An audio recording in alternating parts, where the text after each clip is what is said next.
नमस्कार दोस्तों, राधे राधे। व्रत विधि उपाय में सभी लोगों का स्वागत करती हूँ। दोस्तों, घर में बरकत कौन नहीं चाहता है। कौन नहीं चाहता है कि जैसे अवस्था में है उससे और अच्छा है हो जाए और माता लक्ष्मी की कृपा हमें मिल जाती है। शुक्रवार के दिन माता लक्ष्मी की दिन होती है और इस दिन माता को अगर पूजा की जाए और भगवान विष्णु के साथ में पूजा की जाए तो उसकी कई ज़्यादा पुण्य फल की प्राप्ति होती है। साधारण गृहस्थ संसार में हम बहुत ही साधारण तरीके से माता लक्ष्मी को प्रसन्न कर सकते हैं।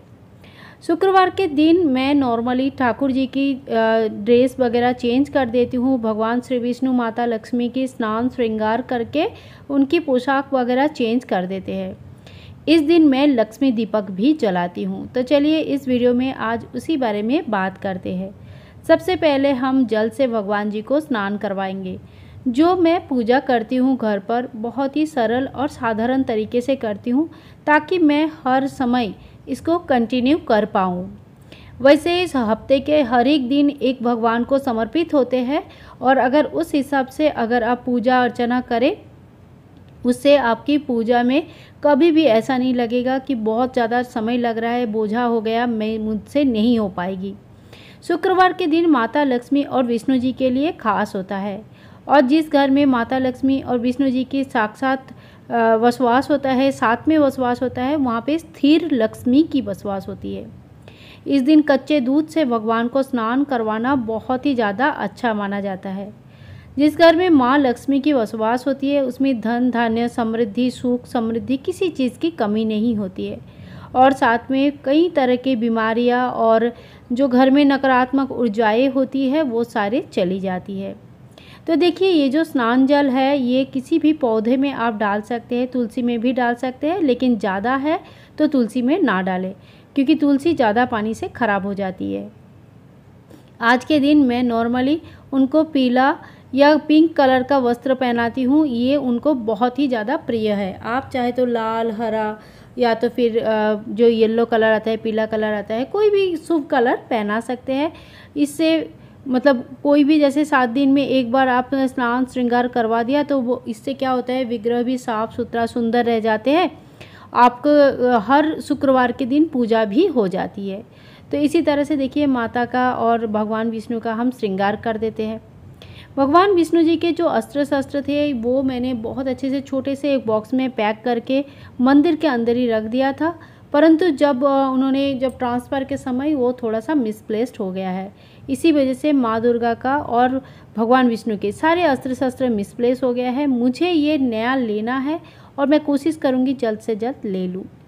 माता को हम अभी कंगन पहना देंगे और जब मैं घर पर पूजा करती हूँ तब ना मैं बहुत ही सिंपल तरीके से करती हूँ। बहुत ज़्यादा स्नान श्रृंगार के बहुत ज़्यादा श्रृंगार नहीं करती हूँ ताकि मैं इस चीज़ को कंटिन्यू कर पाऊँ। बहुत ज़्यादा करने से दोस्तों क्या होता है ना कि 1 दिन 2 दिन तो हमें अच्छा लगता है और उसके बाद वो कंटिन्यू नहीं हो पाती है।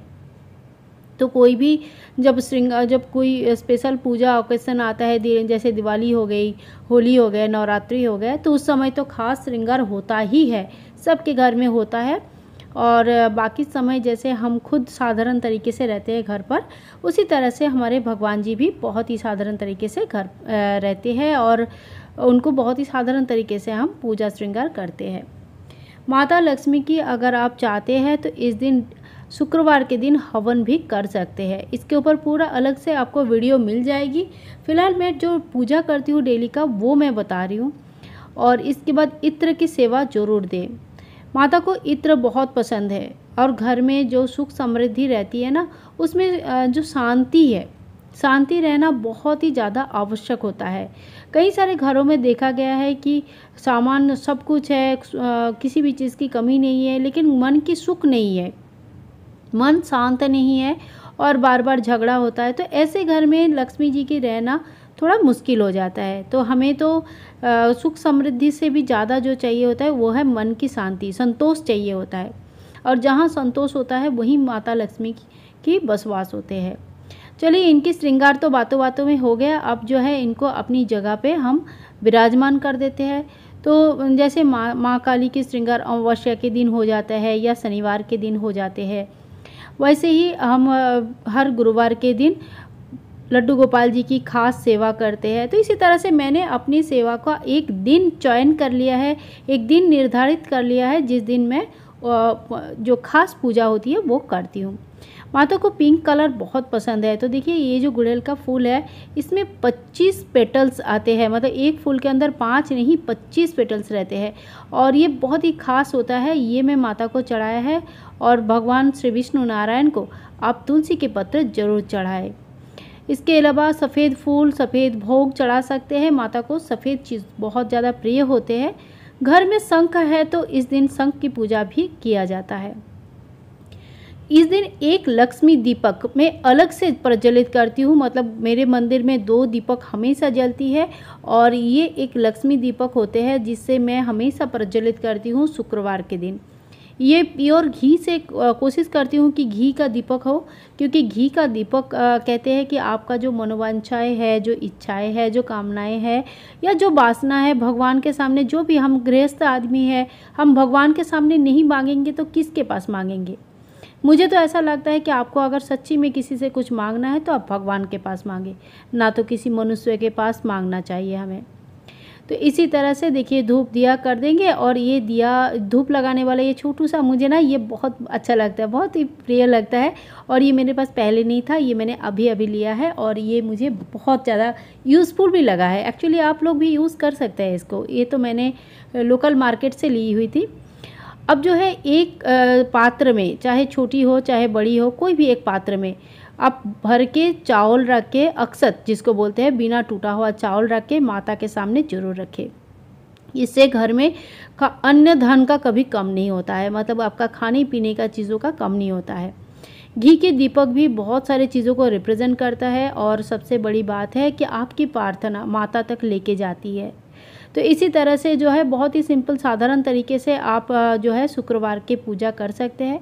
कोई भी एक सफ़ेद चीज़ की भोग इस दिन ज़रूर लगाएं। जैसे आप रामदाना लेके रख सकते हैं, मिश्री लेके रख सकते हैं, बतासा लेके रख सकते हैं।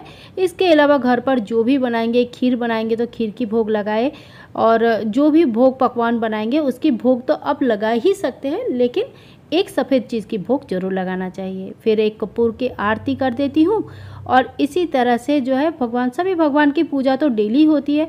साथ साथ में मैंने एक दिन करके ऐसा चूज़ कर लिया है जिस दिन सिर्फ उनकी खास पूजा मैं करती हूँ। इससे क्या घर में बरकत हमेशा रहती है।